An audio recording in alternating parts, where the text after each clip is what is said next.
And Ibrahim, my favorite. Now, brother, it's a 3-book series. You've been with us since 2019, since we started the show with your first book, Sword and Scimitar. Then you came out with the classic, I think in 22, Defenders of the West, of which I had a small part in, and the fact that I helped Raymond decide the final cover art. And then you've come up with a blockbuster about the warrior marks, Two Swords of Christ. Talk to us today. Particularly, I had you and Joe back to back because of these 2 executive orders signed yesterday. You're an expert on the Muslim Brotherhood, and you've been a great writer about the history of Christianity and Islam. And to be blunt about it, your histories, the third part being the Two Swords of Christ, is about the really the warrior kind of interactions between Christianity and Islam since the founding of Islam. Is it not, sir? Yeah, absolutely, Steve. That's exactly what it's about. I think the important point of the Two Swords of Christ, the new book, is that it literally looks at the two swords of Christ. The verse where the disciples, after Christ tells them, "Sell your cloak and buy a garment, he who has no sword," and they say, Look, Lord, here are two swords," and he says that's enough. Now, according to modern day Christian theologians, that verse means absolutely nothing because it doesn't mean anything about swords and so forth.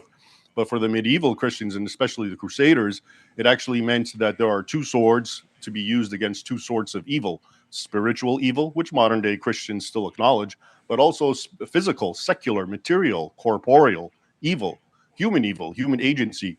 And so that's how they understood it. And that's why I think it's ironic, and people will be surprised when they read the book, that this logic actually showed you how the most pious men, these men were monks essentially, okay, were also the most militant at the same time. And there was no contradiction between the twain in their minds, because they understood that what they were doing was in defense of Christ, Christendom, Christ's body, literally the church. And they were regularly martyred, and they were seen as martyrs. So I think it's going to be a very different take for how most modern day Christians, including of the doormat variety, as I've dubbed them, who believe that their job is just to be a doormat and be walked all over because that's what Christ apparently wants, to see that no, you actually had these extremely pious Christian men who were also more militant than any other character from history. And as far as the Muslim Brotherhood and what we're talking about today, I think it's the Yeah, continuity is really yeah, remarkable when you see. yeah. Hang on. We're going to take a short break. Raymond, Ibrahim, on the other side. Ibrahim, one of the reasons I love these books and they're so timely, they talk about history, but they make history present. Right now, we just designate the Muslim, or started to designate, we didn't do it, the Muslim Brotherhood, a terrorist organization. Texas has done it.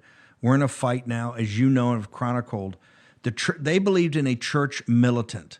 Why is a church militant and 2 warrior monk orders from, I don't know, 1,000 years ago, why are they relevant today? And you need to read this book if you want to understand the situation we're in today, sir. Steve, without the church militants, Christianity would have died out a long time ago. And, I have a quote, I think, in Defenders of the West from Teddy Roosevelt, president, who says exactly that. He basically says, if the Christians of Europe had not fought back, he specifically names the Muslims, and he names all the long centuries, Christianity would have been snuffed out. And that's what most modern day Christians don't realize, especially those who sort of, poo-poo the modern day Crusaders or the Crusaders of history and say they weren't real Christians. If it wasn't for all the blood that they spilled on behalf of Christendom, there would be no Christianity, to be honest with you. And that's very self-evident when you realize that 3/4 of the Christian world was conquered and swallowed up till this very day by Islam. And I'm speaking, of course, of the older, richer, more profound region where Christendom was located, and that would be North Africa and the Middle East. All that was left was Rome in the West, but Constantinople, Alexandria, Jerusalem, and Antioch were all swallowed up by Islam, and it continued century after century. And so that's what gave rise.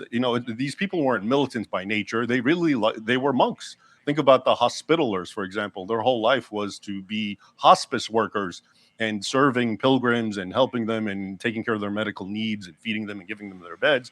But at the same time, they also learned that the only way to really help the pilgrims was to go on the offense and preempt what was going to happen, which is an Islamic attack on these pilgrims who were coming to Europe.